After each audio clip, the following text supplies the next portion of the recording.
We have breaking news. An Easter morning filled with violence. A deadly mass shooting on the north side. 2 juveniles dead, a dozen other injured, and hundreds scatter after bullets fly at an underage party.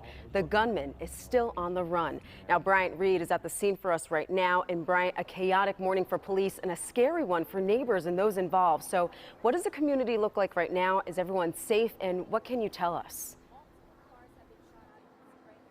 Well, Brandon, when we first pulled up, police were still investigating the scene. Not too many neighbors are outside right now, as you can imagine, as a neighborhood might be after an extremely scary situation like this. As you mentioned, 11 gunshot victims so far, even more injured through other means. Now, we do have video that takes us inside of that party the moments any shooting started to happen. Go ahead and take a listen.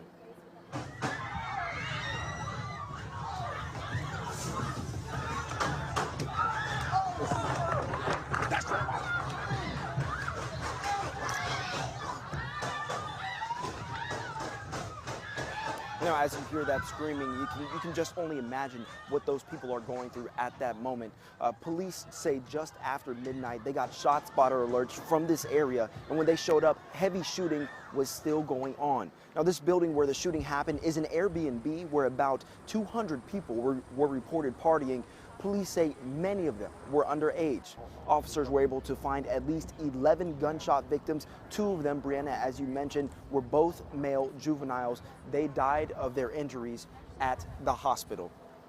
Now, Brianna, Pittsburgh police say about 50 rounds were fired during this intense shootout. I want to go ahead and show you these windows that are broken out because in trying to get away from the gunshots flying, people were jumping out of the windows of this building in order to get to safety. And of course, as you can imagine, ended up with other injuries like scrapes, bruises, and broken bones. And those are some of the details that we know at this moment. But as we continue to learn more and talk to neighbors and hear from the community, we'll make sure to keep you updated. Reporting live, I'm Bryant Reed, KDKA News. And that video, it's hard to watch and listen to. Thanks, Bryant. And we'll provide you with updates all morning long on this mass shooting. Keep it here on air and online at KDKA.com and on the CBS News Pittsburgh app for the developments.